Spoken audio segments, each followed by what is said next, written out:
মুসলমান করে ছেলে মেয়েরা বাবা তরুণেরা হে নবী প্রেমিকেরা আমি যেই জায়গায় বসে আছি এই জায়গাতে স্বয়ং রাসূলুল্লাহ বসেছিল আপনারা যেখানে বসে আছেন সাহাবা হুজুররা বসেছিল আমি যেখানে বসে আছি সাহাবা হুজুররা বসেছিল আপনারা যেখানে বসে আছেন তাবেঈরা বসেছিল খবর নিয়ে দেখেন হযরত উসমান হারুনি ওয়াজ করেছিল খাজা গরিবে নওয়াজ হুজুর আমার ওয়াজ শুনেছে আল্লাহর ওলি হয়ে গেছে খাজা হুজুর ওয়াজ করে কুতুবউদ্দিন বক্তা একাকী ওয়াজ শুনেছে আল্লাহর ওলি হয়ে গেছে এদিকে কলকাতার মানিকতলায় শুয়ে আছি রাসূলের নামা সুবি ফাতে আলী ওয়াইসি হুজুর আমার ওয়াজ করেছে আপনার আমার পীর মুর্শিদ মুজাদ্দিদুজ্জামান দাদা হুজুর ওয়াজ শুনেছে আল্লাহর ওলি হয়ে গেছে দাদা হুজুর ওয়াজ করেছে পাঁচ হুজুর ওয়াজ শুনেছে আল্লাহর ওলি হয়ে গেছে বসিরাতে আল্লামা হুজুর আল্লাহর ওলি হয়ে গেছে বাকুল শরীফে সুফি আব্দুল মুমিন সাহেব হুজুর আল্লাহর ওলি হয়ে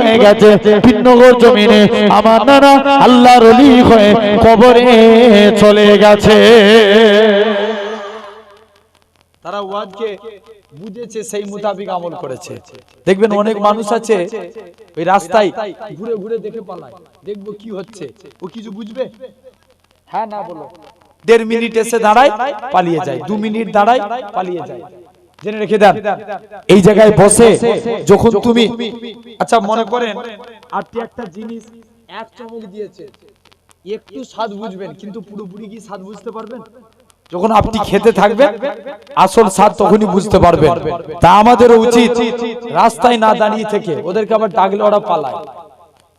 এই দেখো টান মারছে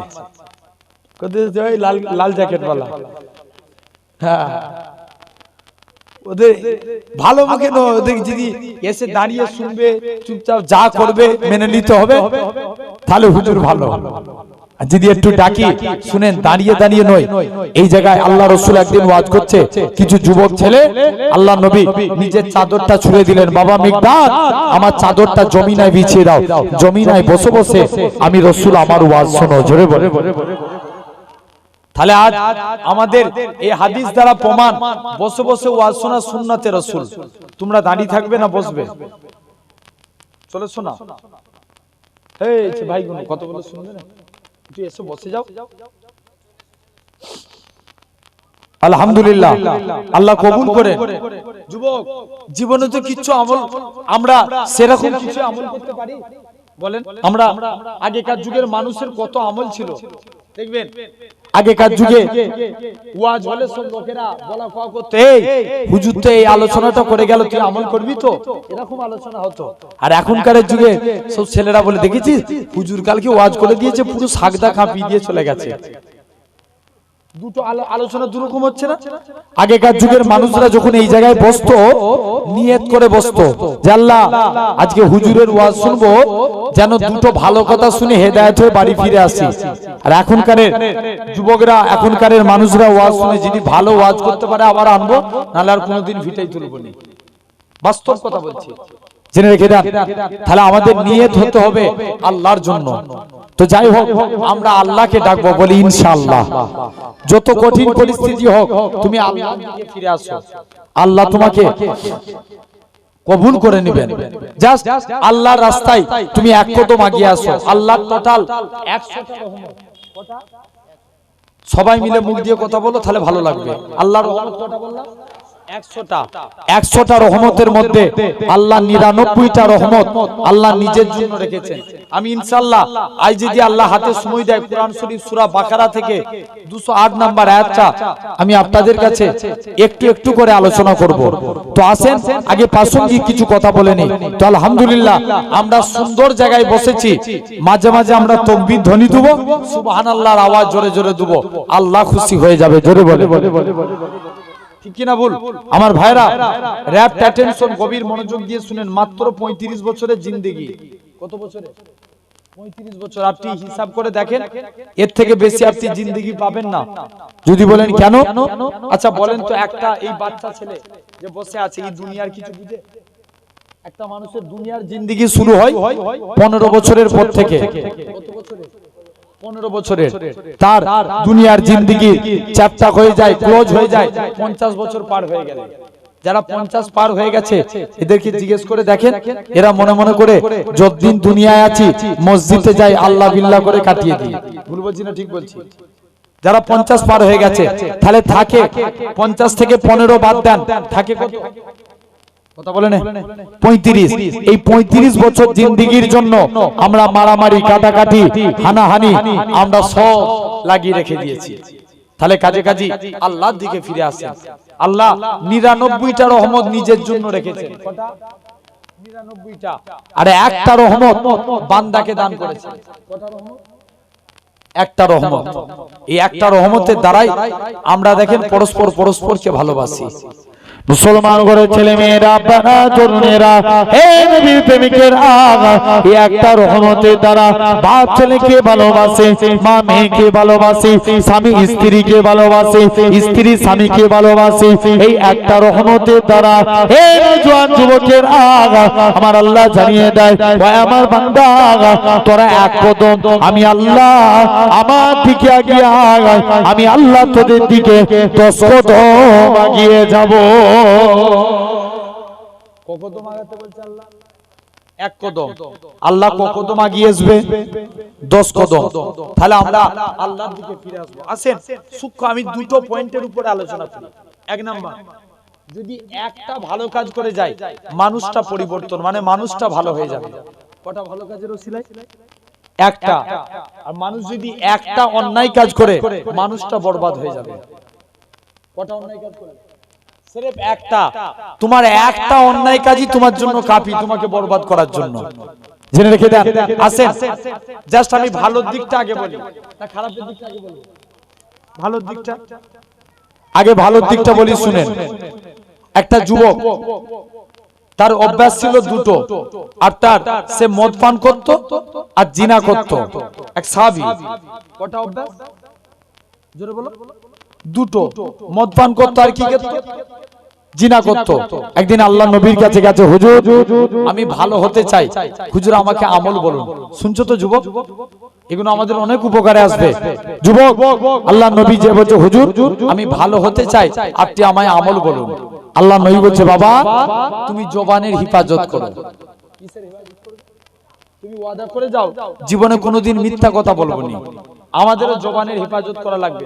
আচ্ছা মনে করেন আপনার বাজারের নাম কি? তালতলা বাজার।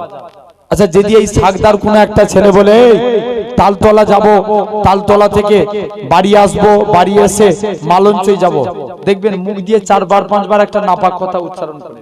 সমাজদার কে লিয়ে ইশারা মে কাফি। আমি কি বলতে চাইছি বুঝলেন? কথাই কথা ওই নাপাক কথা। এক লোক সব সময় রাসূল আগে হাতের কথা বলেন না, আল্লাহ রাসূল বলছেন মিন লিসানিহি ওয়া ইয়াদিহি। প্রকৃত মুসলমান হতে গেলে আগে মুখ তারপরে হাত।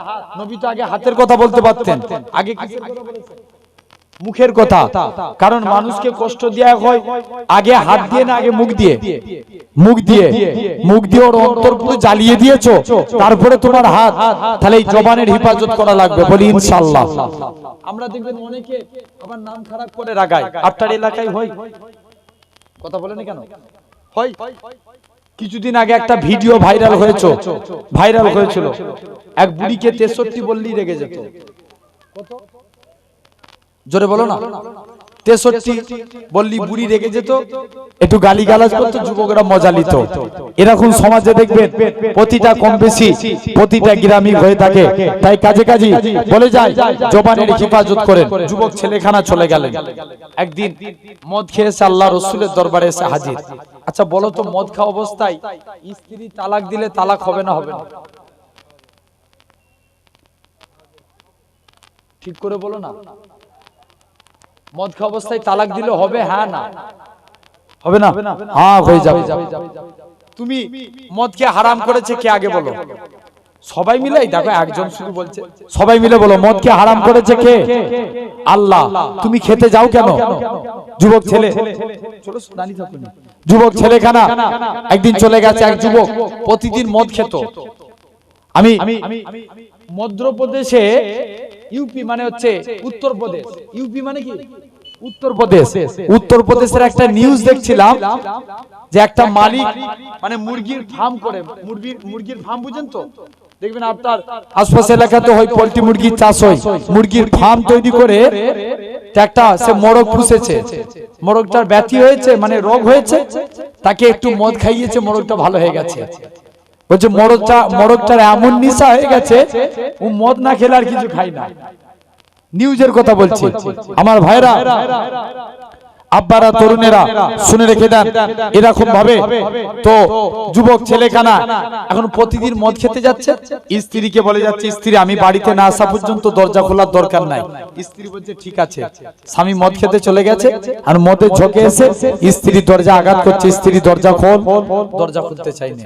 লাস্টে গেলে স্ত্রীকে অনেকক্ষণ ধরে ডাকছে, সারা আর দেয়নি। লাস্টে গেলে বলছে ওরে মা তোর পায়ে পড়ি, তুই দরজা খোল। কি বলছে? স্ত্রীকে কি বানালো? জোর করে বলো না মা। এখন ওর যে ছেলে সে তো খেপে লাল, আব্বা আই থেকে 3 বছর আগে তোমার মা মরে গেছে, তুমি আমার মাকে নিয়ে কেন টানাটানি করছো? মাতাল তখন মদের ঘড়ি বলছে চুপ কর ভাই, চুপ কর। স্ত্রীকে কি বানালো? ছেলেকে। ভাই শরিয়াতের মশলা কোথায় যাবে? যুবক মদ খেয়ে নবীর দরবারে গেছে, নবীর কাছে নবী জিজ্ঞেস করছে বাবা তুমি মদ পান করেছো? জি ইয়া রাসূলুল্লাহ আমি মদ খেয়ে ফেলেছি, তবে কথা দিলাম জীবনে আর কোনোদিন মদ পান করব না। আরেকটু জোরে হয় না? দ্বিতীয় দিন সাহাবীটা আবার একদিন জিনা করে আল্লাহ রাসূলের দরবারে এসে হাজির। আল্লাহ নবী বলছে বাবা তুমি জিনা করেছো? বলছে হুজুর জিনা করে ফেলেছি, কথা দিলাম কোনদিন আর অন্যায় কাজ করব না। ওয়াদা করেছিল কি বলবো না, মিথ্যা কথা বলবো না। বলছে হুজুর আমি জিনা করে ফেলেছি, তবে ওয়াদা করলাম আর কোনদিন জিনার কাজ করব না। আল্লাহ নবী বলছে বাবা তুমি বেরিয়ে যাও। যুবক ছেলেখানা বেরিয়ে চলে গেলেন। জেনে রেখে দেন আস্তে আস্তে করে যুবকটা শুধু জাস্ট জবানের হিফাজত করলো, যুবকটা একদম আল্লাহর নেককার বান্দায় পরিণত হয়ে গেল। জোরে বলে তাহলে একটা জিনিসের হিফাজত করলো, তাহলে জবানের মানুষটা ভালো হয়ে গেল। একটা খারাপ কাজ মানুষকে বরবাদ করে দেয়। কটা খারাপ কাজ? একটা খারাপ কাজ। এক দেশের একজন আবেদ ছিলেন, খুব মনোযোগ দিয়ে শুনো। একটা আবেদ বান্দা ছিল, তারা ওই দেশে 3 ভাই ছিল, 3 ভাইয়ের এক বোন, 3 ভাইয়ের এক বোন। 3 ভাই বিদেশে সফরে যাচ্ছে, নিজের বোনকে বলছে বোন আমাদের বোনকে কোথায় রেখে দেয়া যায়? তবে সব জায়গায় তো বোনকে নিয়ে যাওয়া যাবে না, যাই ওই আবেদের কাছে রাখতে পারলে সেফটি থাকবে আমাদের বোন। 3 ভাই মিলে আবেদের কাছে চলে গেছে, আবেদ তোমার কাছে আমাদের বোনকে রাখতে চাই, তুমি কি রাখবে? আবেদ বলে ইম্পসিবল, ই মানা যাবে না, তুমি এখান থেকে পালাও। আবেদ বলছে তোমরা পালাও, অনেক কাকুতি মিনতি করে। আবেদ বলছে না মেয়ে ছেলে রাখা যাবে না। আচ্ছা ছেলে মেয়ে কাছাকাছি থাকলে নেকির কাজ হবে না গুনার কাজ? জোর করে বলো। গুনার কাজ হয়। হাদিস পাকে এসেছে আল্লাহ রাসূল বলেন একটা ছেলে আর একটা মেয়ে যদি দুজন কাছাকাছি থাকে তাদের কাছে 3 নম্বর ব্যক্তি হিসাবে আসে শয়তান, উভয়কে অন্যায় কাজে লিপ্ত করায়। একটা যুবক, তাহলে একটা কথা বলি শুনেন, একটা যুবক প্রতিদিন রাতে তাহাজ্জুদের নামাজ পড়তে যেত। একদিন এক মহিলা যুবকের সামনে এসে দাঁড়িয়ে গেলেন। যুবক বলছে মহিলা আমার রাস্তা ছেড়ে দাও, আমি নামাজ পড়তে যাচ্ছি। বলছে না তোমায় ছাড়বুনি, তুমি আজকের দিন আমার বাড়িতে চলো। মহিলা খানা যুবকটাকে বাড়িতে নিয়ে গেলেন, আকারি করে ধরেছে। যুবকটার মনে পড়ে যায় আল্লাহর কোরআনের আয়াত, যুবকটার মনে পড়ে যায় আল্লাহর কোরআনের আয়াত ওয়ালিমান খাফা মাকামা রাব্বিহি জান্নাতান, যারা আল্লাহকে ভয় করে মারা যায় আল্লাহ তাদের কবরে 2টা জান্নাত দেয়। আরেকটু জোর করে কটা জান্নাত? 2টা। যুবক বলছে আল্লাহ আমি তো তোমার চিরজীবন তোমার আমল করেছি, এই মেয়ের সামনে আমার জীবনের আমলগুলো বরবাদ করে দেব, উপায় কি আছে? আরে যুবক মনোযোগ দিয়ে শুনো। যুবক ছেলেখানা বাড়ির বাইরে বার করে দিলেন, বেহুশ হয়ে পড়ে গেছে।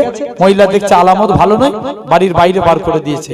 যুবকটা আস্তে আস্তে করে বাড়ির বাইরেই আপনার বেহুশ হয়ে পড়ে আছেন। ওই দেশের আল্লাহর ওলি যুবকের মুখ থেকে সমস্ত কথা শুনলেন, যুবকটা ইন্তেকাল হয়ে গেল।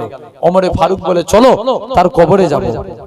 মুসলমান করে ছেলে মেয়েরা বাড়া তরুণেরা হে নবীর প্রেমিকেরা আল্লাহ নবী সাহাবী হযরতে ওমর ফারুক রাদিয়াল্লাহু তাআলা আনহু হুজুর আমার যুবকী কবরের দিকে চলে গেলেন প্রথমবার সালাম দেয় আসসালামু আলাইকুম ইয়া আলাল কবর প্রথমবার কোনো আওয়াজ আসে না দ্বিতীয়বার সালাম দেয় আসসালামু আলাইকুম ইয়া আলাল কবর দ্বিতীয়বারও কোনো আওয়াজ আসে না ও যুবকেরা ও সন্তান মানুষেরা আল্লাহ নবী সাহাবী হযরতে ওমর তৃতীয়বার সালাম দেয় আসসালামু আলাইকুম ইয়া আলাল কবর সঙ্গে সঙ্গে যুবকের কবর থেকে ওয়া আলাইকুমুস সালামের আওয়াজ কানা ভেসে উঠেছিল ও যুবকেরা আল্লাহ নবী সাহাবী হযরতে ওমর বলে ওগো বাবা যুবক বলো তো দেখি দুনিয়ার জমিনে বাপ ছেলের অঙ্গীকার ভঙ্গ করতে পারে মা মেয়ের অঙ্গীকার ভঙ্গ করতে পারে স্বামী স্ত্রীর অঙ্গীকার ভঙ্গ করতে পারে আমার আল্লাহ কি তোমার অঙ্গীকার ভঙ্গ করবে যুবক ছেলে কানা বলে হে রাসূলুল্লাহ সাহাবী হে হযরত ওমর দুনিয়ার জমিনে বাপ ছেলের অঙ্গীকার ভঙ্গ করতে পারে স্বামী স্ত্রীর অঙ্গীকার ভঙ্গ করতে পারে কিন্তু আমার আল্লাহ এমনই এক আল্লাহ আমার আল্লাহ আমি যুবকের কবরে দুইটা জান্নাত দিয়ে দিয়েছে কটা জান্নাত দিয়েছে জোরে বলো দুটো যুবক ছেলেখানা এখন আল্লাহর আবেদ বান্দা বলছে না মেয়েকে আমার কাছে রাখা যাবে না তিন ভাই মিলে অনেক কাকুতি মিনতি করে আবেদ রাজি হয়ে গেলেন বলছে ঠিক আছে যাও তবে আমার একটা পাশি রুম আছে তোমাদের বোন ওই রুমে থাকবে আমি তাকে আমার বাড়ির বাইরে খাবার বার করে দেবো সে এসে খাবার নিয়ে যেয়ে খাবে তিন ভাই শর্তে রাজি হয়ে বোনকে আবেদের কাছে রেখে তিন ভাই বিদেশে চলে গেলেন আমার আলোচনা কি হচ্ছে একটা অন্যায় কাজ কি করে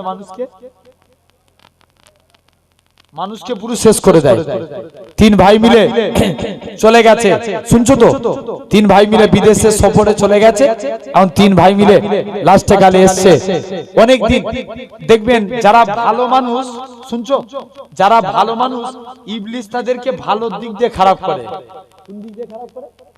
ভালো দিক দিয়ে ইবলিস এসে বলছে তোমার ওই পাশে ওই মহিলাখানা আজকে পাশে রুমে আছে সে বেপরদাহীন ভাবে তোমার বাড়িতে খাবার আনতে এসেছে তুমি যাও না তার বাড়িতে যে খাবারটা পৌঁছে দাও আবেদ বলছে না এই তো কথা ভুল বলে নে যাই আবেদ কি করলো মহিলার বাড়িতে খাবার পৌঁছে দেওয়ার জন্য তৈরি হয়ে গেল বলছে ঠিক আছে আজকের দিনে আমি মহিলার বাড়িতে খাবার দিতে যাব প্রতিদিন মহিলার বাড়িতে খাবার দিতে যাই এরকম ভাবে অনেক দিন চলছে লাস্টে গেলে অনেক দিন পর আবার ইবলিস এসে ধোঁকা দিচ্ছে তোমার তো অন্তর পাক কার আবেদের কার অন্তর পাক আবেদের তোমার তো অন্তর পাক তুমি যাও না মহিলাটাকে গিয়ে তুমি আজকের দিনে একটু মহিলার সঙ্গে কথা বলো না তার তো সুবিধা অসুবিধা থাকতে পারে আবেদ আর ওই মহিলা দুজন মিলে কথাবার্তা শুরু করে দেয় কথা বলতে বলতে দুজনের প্রেম চালু হয়ে যায়